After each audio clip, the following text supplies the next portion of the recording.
என் நம்பிக்கை வந்து ரொம்ப தெளிவா இருக்கு. அதனால தான் 30 வருஷமா டாப் 1ல இருக்கிறவர தூக்கி போட்டு நான் மக்களுக்காக வரேன்னு ஒரு நம்பிக்கையோட தானே வர முடியும். யாருமே வந்து ஈஸியா விட்டுட்டு வர முடியாதுல்ல. ஸோ, அ அவருடைய நம்பிக்கை வந்து ஒண்ணே ஒண்ணு தான். நம்ம மாற்றங்கள உருவான பிறகு நம்ம எப்பொழுதும் உண்மையா இருக்கணுங்கிற ஒரு ஒரு நம்பிக்கையோட அவர் வந்து ஒவ்வொரு நாளும் அத வந்து அணுகிட்டு இருக்காரு. ரொம்ப கான்ஃபிடென்ட்டா இருக்காரு. அதுல வந்து எந்த துளி அளவும் இந்த வெளிய சொல்ற மாரி இப்படி சொல்ட்டாங்க, அப்படி சொல்ட்டாங்க. அவர் வந்து எப்பவுமே சொல்லுவாரு. நான் பேசும்போது சொல்லுவேன்.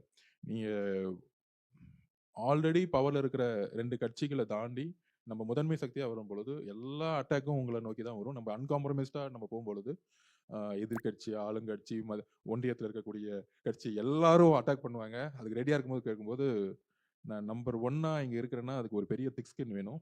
ஆ இப்டி கை காமிச்சு இப்டி காமிச்சாரு. எனக்கு ரொம்ப திக் ஸ்கின் இருக்கு. என்ன என்ன என்ன வேணா திட்டட்டும் நம்மள. நம்ம திட்டுறதுக்கு பதிலா தான் சொல்லணும். நம்ம திட்டுறதுக்கு பதில் குடுக்காம, மக்கள நோக்கி நம்ம போவோம். மக்களுடைய பிரச்சனைகள நம்ம வந்து எடுத்து சொல்லுவோம். எடுத்து சொல்றதோட மட்டும் இல்ல, அது எப்படி தீர்ப்போங்கிறதுக்கான அறிவையும் நம்ம வந்து மக்கள்கிட்ட சொல்லுவோம்.